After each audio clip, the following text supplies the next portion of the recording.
যে আল্লাহ ওয়াদা করছেন ওয়াল্লাযীনা জাহাদু ফিনা, হোক সে উমর হোক সে আবু জাহেল, সে যদি আমাকে চেনার জন্য কেবল হাঁটা শুরু করে দেয়, আমি আল্লাহ গ্যারান্টি দিচ্ছি তার জন্য আমি রাস্তা খুলে দেব। হযরত ওমর রাদিয়াল্লাহু তাআলা গেটে প্রবেশ করলেন আর হাত বাড়িয়ে দিয়ে বললেন, ইয়া রাসূলুল্লাহ, আমাকে পড়িয়ে দেন সেই মধুর কালিমা লা ইলাহা ইল্লাল্লাহ মুহাম্মাদুর রাসূলুল্লাহ।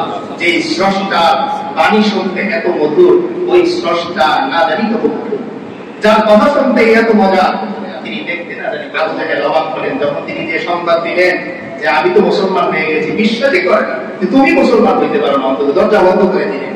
কিন্তু ওই যে তার দিলের মধ্যে ব্যথা, আল্লাহকে আমি চিনবো, এই ফিকির যদি কারো দিলের মধ্যে চলে আসে, আল্লাহ তাআলা তার জন্য কি করে দেন, পথকে সহজ করে দেন। তো হযরত নূহ আলাইহিস সালাম আল্লাহর কাছে যখন এই আফসোস প্রকাশ করলেন, তো তিনি সাথে সাথে একটা বদদুআও করলেন, রব্বি লা তাযার আলাল আরদি মিনাল কাফিরিনা দাইয়ারা। হযরত নূহ আলাইহিস সালাম বলেন, ও আমার রব, লম্বা সময় পর্যন্ত আমি আমার উম্মতকে যখন দাওয়াত দিলাম আর তারা মানলো না, আমি বুঝতে পারলাম ওদের পিছনে মেহনত করে আল্লাহ হবে না, তাই লা তাযার আলাল আরদি মিনাল কাফিরিনা দাইয়ারা। ও আল্লাহ, যারা আমি নূহের কথা শুনেও আপনার দিকে আসলো না, যারা আমার দাওয়াত পেয়েও আপনাকে চেনার জন্য মেহনত এখনো শুরু করলো না, আমি নূহের চাওয়া লা তাযার আলাল আরদি মিনাল কাফিরিনা দাইয়ারা, যারা এখনো পর্যন্ত ঈমান আনেনি তাদের একটা বড় আপনি দুনিয়ার মধ্যে বাকি রেখেন না। এই বদদুয়া তিনি করে বসতেন। এবং আমরা জানি এই বিষয় যে হাসরের ময়দানে যখন হযরত নূহ আলাইহিস সালামের কাছে উম্মতরা যাবে সুপারিশের জন্য, তখন তিনি ওজর প্রকাশ করবেন, বলবেন যে আমি তো একটা বদদুয়া করে আল্লাহর কাছে ধরা, এজন্য আজকে আমি সুপারিশ করতে পারবো। তো এরপরে আল্লাহ তাআলা আদেশ দিলেন যে ও নূহ, তাহলে তুমি একটা সাফিনা বানাও, একটা জাহাজ বানাও, যেই জাহাজের মধ্যে কেবলমাত্র তারাই উঠতে পারবে যারা দুনিয়ার ব্যবসা নয় বরং আখিরাতের ব্যবসাকে প্রাধান্য দিয়েছে। তো আল্লাহ তাআলা যখন এই আদেশ দিলেন, তিনি নৌকা বানাচ্ছেন, এমন অবস্থায় তার আশপাশের লোক যারা, তারা তাকে নিয়ে খুব ঠাট্টা করে, বলে ও নূহ, পানি পাইলা কোথায়? তখন বৃষ্টি নেই, খরা চলতেছে, তিনি বসে বসে নৌকা বলেন, জাহাজ তিনি বলতেছেন। তো তার এলাকার আশপাশে যারা ছিলেন তারা বলতে লাগলেন, ও নূহ, হঠাৎ করে পাগল হয়ে গেলে নাকি? পানি নেই, বৃষ্টি নেই, কিচ্ছু নেই, জাহাজ কোথায় চালাবে তুমি?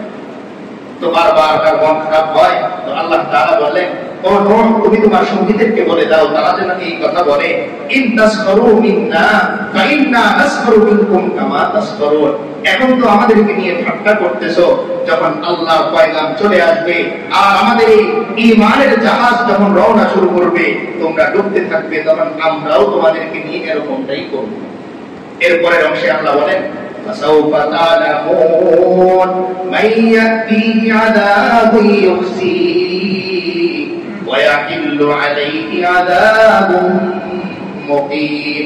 আল্লাহ তাআলা বলেন, ও আমার নবী হযরত নূহ, আপনি আপনার কওমদেরকে ঘোষণা করেন, অচিরেই তোমরা জানতে পারবে কাদের উপর আল্লাহর গজব নাযিল হয়।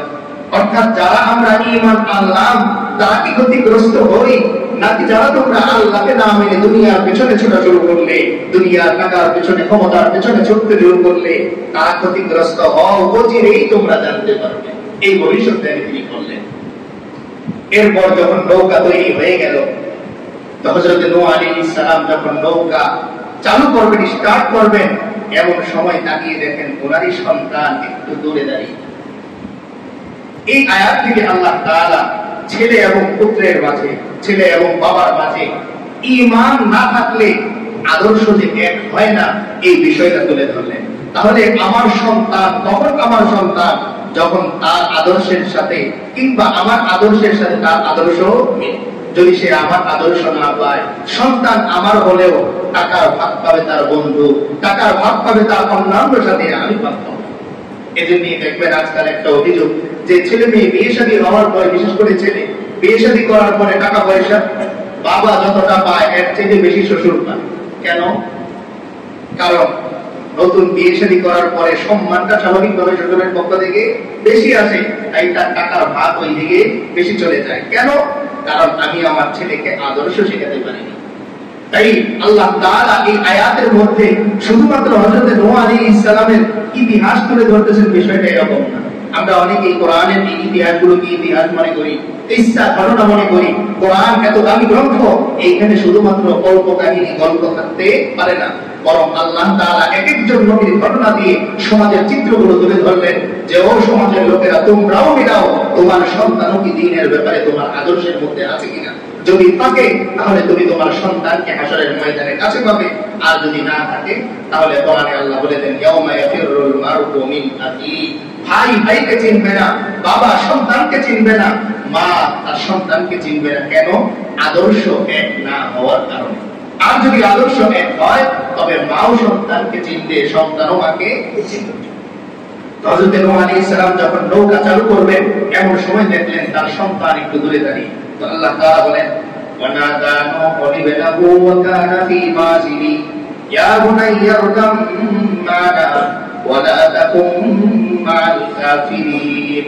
হযরত নূহ আলাইহিস সালাম যখন জাহাজ স্টার্ট করবেন, তখন তার সন্তানকে বললেন, ও আমার সন্তান, আসো আমাদের সাথে ঈমানের জাহাজের মধ্যে উঠে যাও। অর্থাৎ এই জাহাজের মধ্যে যারা আছে তারা কারা? তারা হচ্ছে আল্লাহর লোক, তারা হচ্ছে ঈমান আনয়ন করা লোক, তারা আল্লাহর আদর্শে আদর্শবান লোক।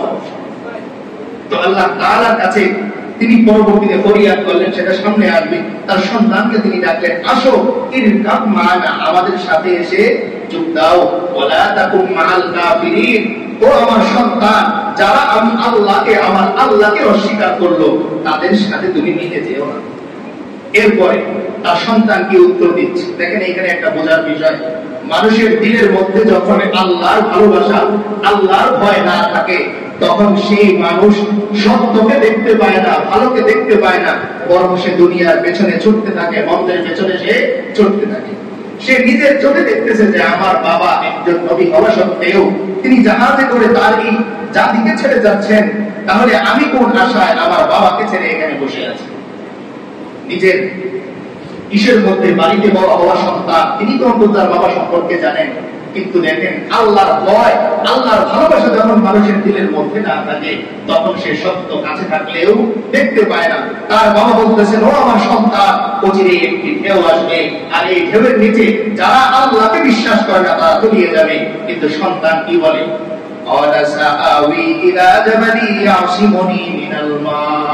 ও বাবা আপনি যান, সাআওয়ি ইলা জাবাল, আমি এক উঁচু পাহাড়ের মধ্যে আশ্রয় নিব। কারণ এতদিন পর্যন্ত তার দিলের মধ্যে দুনিয়া কেন্দ্রিক ভালোবাসা থাকায় সে আশ্রয় মনে করতেছে কাকে? পাহাড়কে। অথচ আল্লাহ বলতেছেন যে পাহাড় তোমাকে আশ্রয় দিতে পারে না বান্দা, পাহাড় তো আমি পরিচালনা করি, তোমার যদি আশ্রয় নিতে হয় একমাত্র আমি আল্লাহর কাছে আশ্রয় নিতে হবে। নূহ আলাইহিস সালাম ডাকেন আল্লাহ আশ্রয়ে, আর সন্তান উত্তর দেয় দুনিয়ার আশ্রয়ের কথা বলে। সাআওয়ি ইলা জাবাল, ও আমার পিতা, অচিরেই আমি এক পাহাড়ে আশ্রয় নিব। ইয়াসিমুনি মিনাল মা, আপনাকে পানি থেকে রক্ষা করবে আপনার বানানো নৌকা, আর আমাকে পানি থেকে রক্ষা করবে এই উঁচু পাহাড়। আদর্শ মিলে দুইজনে। একজন বলতেছেন যে বাঁচার জন্য কোথায় আসতে হবে? আল্লাহর আশ্রয়ে। আর সন্তান বলতেছেন না, বাঁচার জন্য কোথায় যেতে হবে? পাহাড়। এইখানে একটা চমৎকার বিষয়, সেটা হচ্ছে এটা যে পাহাড়কে সে আশ্রয় হিসেবে কেন নেই? কারণ আল্লাহ তাআলা আগের আয়াতেই বলেন, নৌকা যখন চালু হলো তখন ঢেউগুলো যে আসতেছিল, ঢেউগুলো ছিল পাহাড় সমান। ঢেউগুলো ছিল কিসের সমান? পাহাড় সমান। তাই সে একটা উঁচু পাহাড় থেকে আশ্রয় নিল যে আমার বাবা এই পানির মধ্যে নৌকা চালাচ্ছেন, এ তো একটু পরেই ডুবে যাবে, কিন্তু আমি যদি পাহাড়ের মধ্যে আশ্রয় নিই তাহলে আর ডুববে না। দুনিয়ার ভালোবাসা, দুনিয়ার মহব্বত যখন আমার দিলের মধ্যে ঢুকে যায়, তখন আমার মনে হয় দুনিয়া আমাকে কি করতে পারবে? স্থায়ী করতে পারবে, দুনিয়া আমাকে বাঁচাতে পারবে। কিন্তু হযরত নূহ আলাইহিস সালামের পরের আয়াতে আল্লাহ এই পয়গাম শুনিয়ে দিলেন, ক্বালা লা আসিমাল ইয়াওমা মিন আমরিল্লাহি ইল্লা মান রাহিম। ও আমার সন্তান, খেয়াল করে শোনো, লা আসিমাল ইয়াওমা মিন আমরিল্লাহ, আল্লাহর শাস্তি থেকে আজকে আল্লাহর রহমত ছাড়া পৃথিবীর কোন মানুষ বাঁচতে পারবে না। তিনি বলতেছেন লা আসিমা লিয়াউমা মিন আমরিল্লাহ, তুমি দেখতেছো এই পাহাড় দাঁড়িয়ে আছে কিন্তু সন্তান, তুমি কেন এই কথা বিশ্বাস করো না যে এই পাহাড় দাঁড়িয়ে আছে আমি আল্লাহর হুকুমে, এই পাহাড় দাঁড়িয়ে আছে তোমার সৃষ্টিকর্তা আল্লাহর হুকুমে। তিনি শুধু বলবেন পাহাড় ধসে যাও আর পাহাড় ধসে যাবে, তিনি শুধু বলবেন ও পানি ডুবিয়ে দাও আর তলিয়ে দিবে।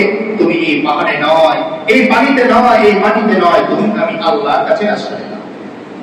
এই কথা বলতে বলতেই সন্তান আর বাবার মাঝে ওয়াহালা বাইনাহুমাল মাউজু ফাকানা মিনাল মুগরাকিন। আল্লাহ তাআলা বলেন এমন কথাবার্তা যখন চলতেছে, বাবা বলতেছে আল্লাহর আশ্রয়ের কথা আর সন্তান বলতেছে কিসের কথা? দুনিয়ার আশ্রয়ের কথা। তো আল্লাহ বললেন ওয়াহালা বাইনাহুমাল মাউজ, সন্তান দাঁড়িয়ে আছে পাহাড়ের মধ্যে আর বাবা দাঁড়িয়ে আছে নৌকার মধ্যে। এমন সময় একটা ঢেউ এসে দুইজনের মাঝে বিচ্ছেদ করে দিল। অর্থাৎ এটা বুঝিয়ে দিল দুনিয়ার পর্দা একরকম, আখিরাতের পর্দা আরেক রকম। আল্লাহ তাআলা অর্থাৎ হযরত নূহ আলাইহিস সালামকে বোঝাতে চাচ্ছেন যে এই সন্তান তোমার ঘরের খাবার খেয়ে, তোমার নূর খেয়ে, তোমার আদর্শকে এতদিন পর্যন্ত আঁকড়ে ধরতে পারেনি, আজকে এই শাস্তির সময় এসে তুমি আর তাকে কি করতে পারবে না, বোঝাতে পারবে না। অর্থাৎ যতদিন পর্যন্ত আমার দিলের মধ্যে আল্লাহর প্রতি ভালোবাসা ভয় না ঢুকবে, ততদিন পর্যন্ত দুনিয়া আমার কাছে কি মনে হবে? স্থায়ী মনে হবে। আমার টাকা আমার কাছে স্থায়ী মনে হবে, আমার চেয়ার আমার কাছে স্থায়ী মনে হবে। অর্থাৎ আল্লাহ তাআলা প্রতিদিন এরকম করতেছেন, চেয়ারে বসা হুট করে স্ট্রোক করে সামনের দিকে ঝুঁকে পড়ে যায়। এরপরে ওয়াহালা বাইনাহুমাল মাউজু